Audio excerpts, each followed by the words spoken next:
So folks, today we're reviewing the Meike 85mm f1.8 and this is the first in their Pro Series lenses that I've reviewed.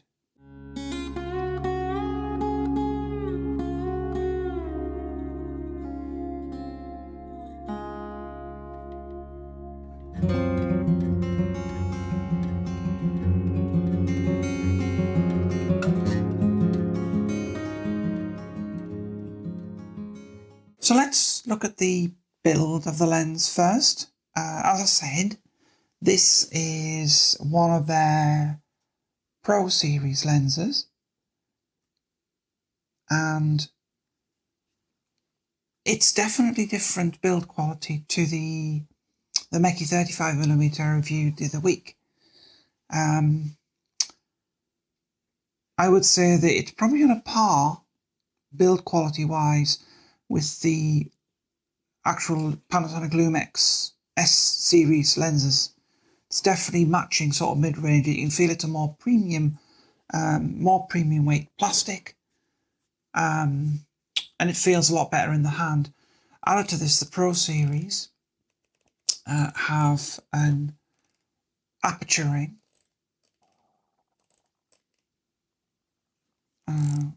which this lens goes from f1.8 to f16, with it has an auto mode, and you've got an AF/MF switch. You've got it's not rubberized, but it's a lovely feel to the focus ring. Nice and smooth and easy to manually focus if you should want to do that. And lastly, we've got a 62mm filter thread. Now, also uprated from the standard range of lenses on this lens is the fact that it is dust resistant, and while the lens doesn't have an official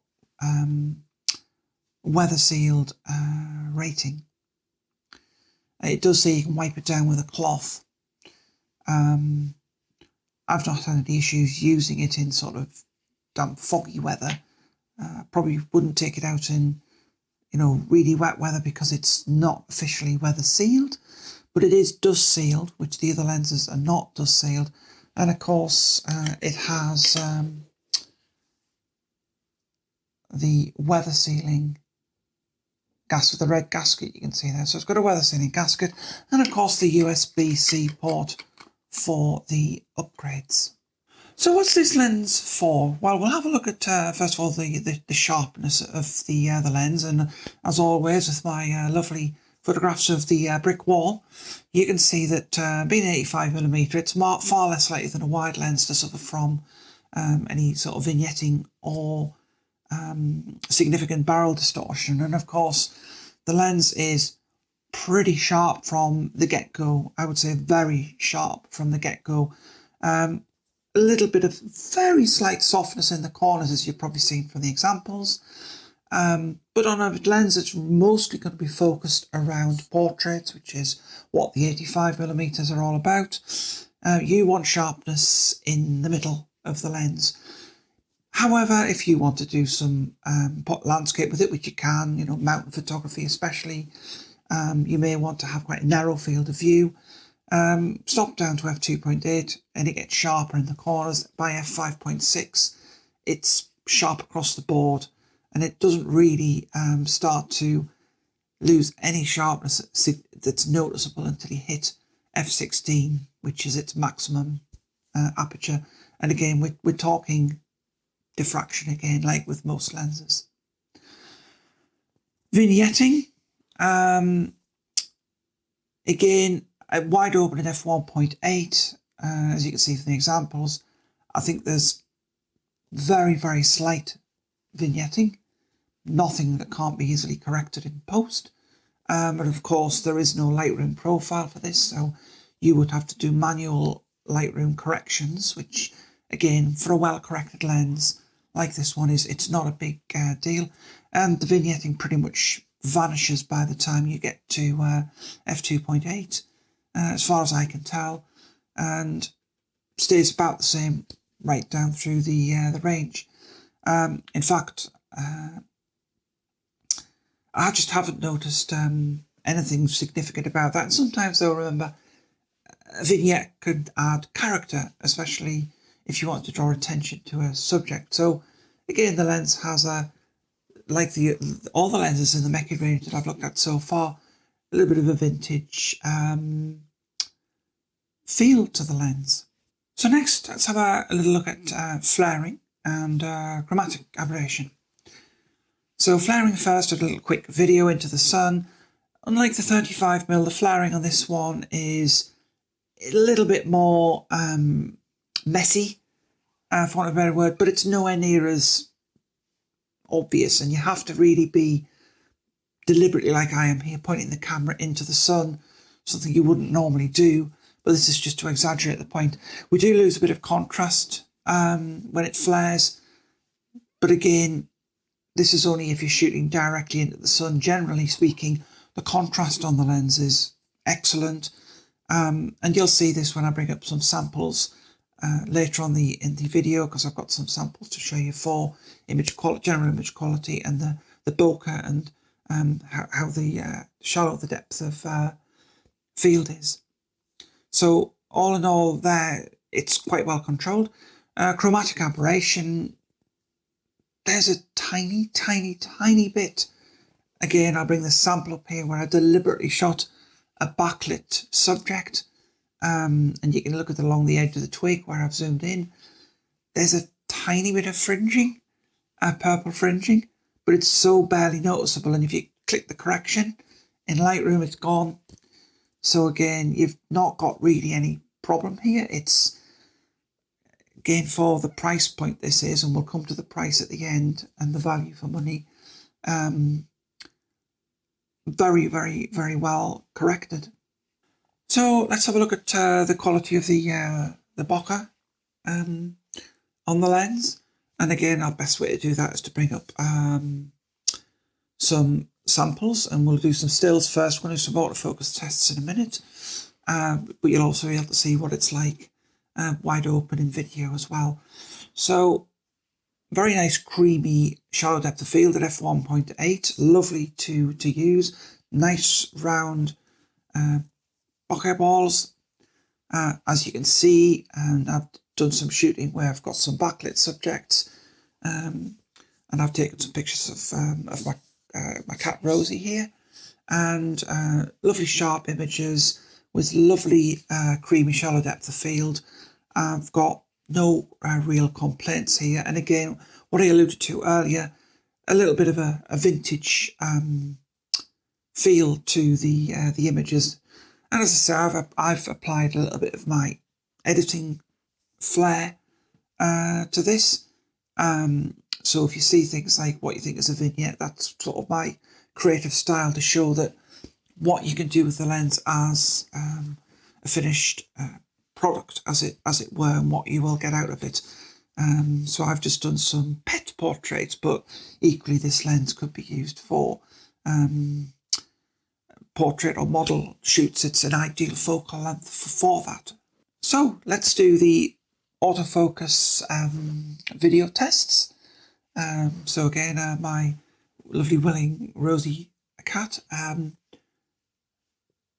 got her to play in the garden in some lovely bright sunlight. It was a bit challenging because sun kept coming in and out from behind clouds, so there might be a bit of blown highlights, but that's my bad recording more than anything else.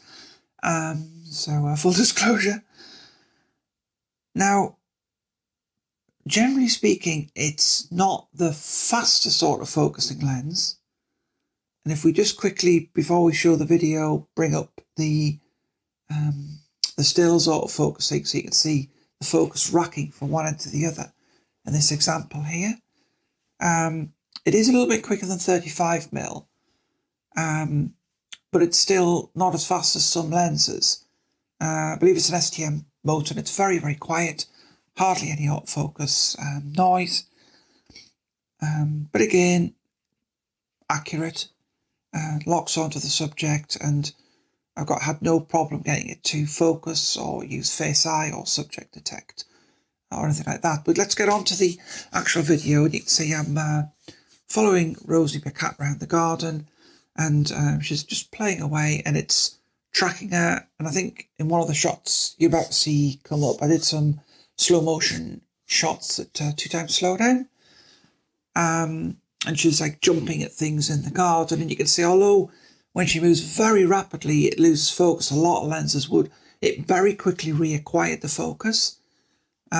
So again, I'm surprised because I thought it would be more of a stills oriented lens, but again, it's doing okay at video.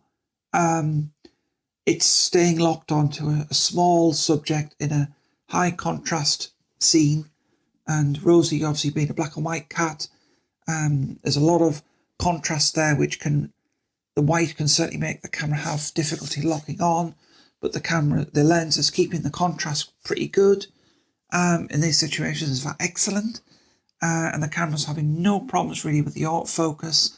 And I think the only times it's probably losing the autofocus is possibly partly due to just the speed that Rosie's moving at sometimes, and unless you had an extremely fast focusing sports lens, you would lose focus anyway. This is an all-round 85mm portrait lens, and I think you could at a pinch use it for portrait cinematography. If you wanted to use the autofocus, or you'd probably use the manual focus, and as we say, it's got a lovely focus ring. So all in all, very happy with the autofocus. No real concerns about it, and for what I paid for the lens, which we'll come to at the end, very satisfactory performance, and very pleased with it. Let's wrap this up, folks. So first of all, I bought this lens from Amazon with my own money, and this video isn't sponsored in any way, just for full disclosure. However, I think all in all, I'm very pleased with the lens. It's currently retailing at £329. When I picked it up, it was actually on special offer on the spring sale, I think at £280. So keep an eye on it on Amazon. It sort of may fluctuate between those prices. But when you think about, as a Pro Series lens, what you're getting for that money, it's dust sealed. It's got a weather sealing gasket on the back, and while it doesn't have a weather sealing rating, it doesn't seem to have a problem with the odd, spot of rain or something on it when I went out.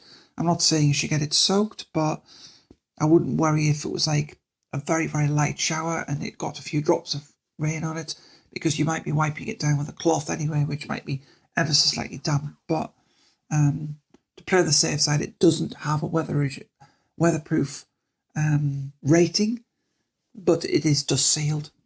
It's well put together. The plastic is probably comparable to the Panasonic lumix S-series lenses. As I say, I think if I show you some close-ups of the actual lens here, you can see what the plastic is actually like.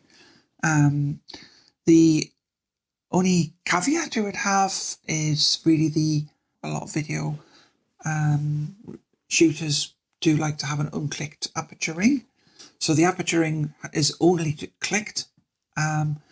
It's just a tiny bit on the plasticky side, the aperture ring, but it's a very minor point. It's got nice firm movement and nice solid clicks. Although it would be nice, as I say, if it was a little bit more positive in the way it locked in. It is a little bit easy to knock. So very minor points and easy to work around those issues. As I say, the focus ring, lovely and smooth feel, nice and big and comfortable, easy to use. It's not rubberized, but it is a slightly more premium feeling material than the non-Pro series from Meike.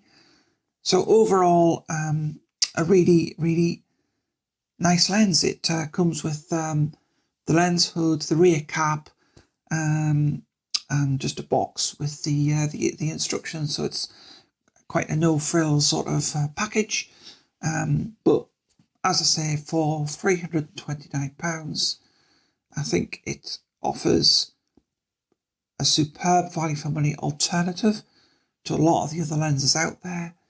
and there are some recent contenders sort of coming in. I think TT Artisans are releasing other lenses, but Panasonic and other Sigma, they don't have lenses that are in the same league price-wise. And again, it's a lens that punches well above its weight for the price. You would probably expect it to cost £400 or £500, comparable to the Lumix Panasonic lenses. It is that good, although the Panasonic lenses are at least have a modicum of weather sealing officially, whereas this lens doesn't officially have the weather sealing. So a few minor points, but overall very good lens. And if you're looking for something on a budget and you're willing to make a couple of very slight compromises, I would recommend this lens wholeheartedly. Anyway, folks, hope you enjoyed this second lens review in a few weeks. And I'll catch you all later. Bye.